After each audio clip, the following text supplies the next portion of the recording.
This Sunday, as we launch into this new year, we're starting a new series, and the series is entitled Obsessed. And the series is about dating and relationships. It's a 3-week series that we're going to be going through. And one of the things that I like to do whenever we get into series like this, of this topic, is I like to give parents a little heads up so that they know what's coming, so they know what's going to be talked about. This first week in this series is actually pretty light. It's pretty safe as far as conversation goes. It's not even too awkward for us to talk about.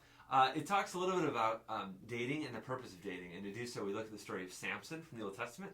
Samson was a really great guy, had a lot of brains, but also had a real weakness for women. And it caused him to do some things that weren't responsible, that got him in a lot of trouble. So that's where we're going to start. We're going to start with the story of Samson. So sometimes I hear from parents, especially junior high, of, aren't they too young to talk about dating? I wish that were so.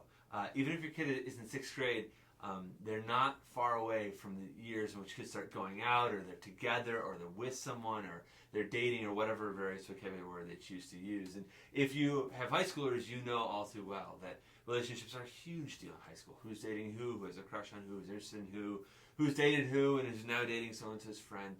Relationships are a big deal, and they're just part of being an adolescent. It's one of the things that, as we've required kids to go on into high school, which we've done now for a long time, but as we've required that, it's created this phenomenon of adolescence and dating. So it's very much a part of their world, and we're going to talk a little bit about it on Sunday.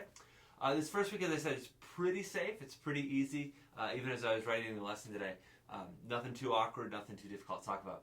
But this series does get very heavy, in particular in the 3rd week when we talk about some temptations and body image issues. So as those come up, we'll be sure to give you an advance heads up. Be sure to check out the parent cue as well that's in the email. The one thing that I would tell you and maybe challenge you is to talk a little bit with your kid about your own experiences dating. I know that can be difficult, awkward, and maybe even painful, but it can be really helpful. It's one of the things that I think kids are most reluctant to talk to their parents about, because they just don't think that you understand. And the truth is, you do probably understand better than they realize. Yes, times have changed. It's different. Dating is very different now from even when I was in high school, just with the advent of social media and biological changes and social changes.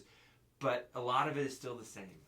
The idea of falling in love, that the feeling you get when you see somebody and their relationship is growing and kindling, but also the heartbreak and the pain of when it doesn't work out. So all those things, talk to them about that. Talk to them a little bit about your experience, and talk to them a little about what it was like to date your spouse, particularly if you're still married.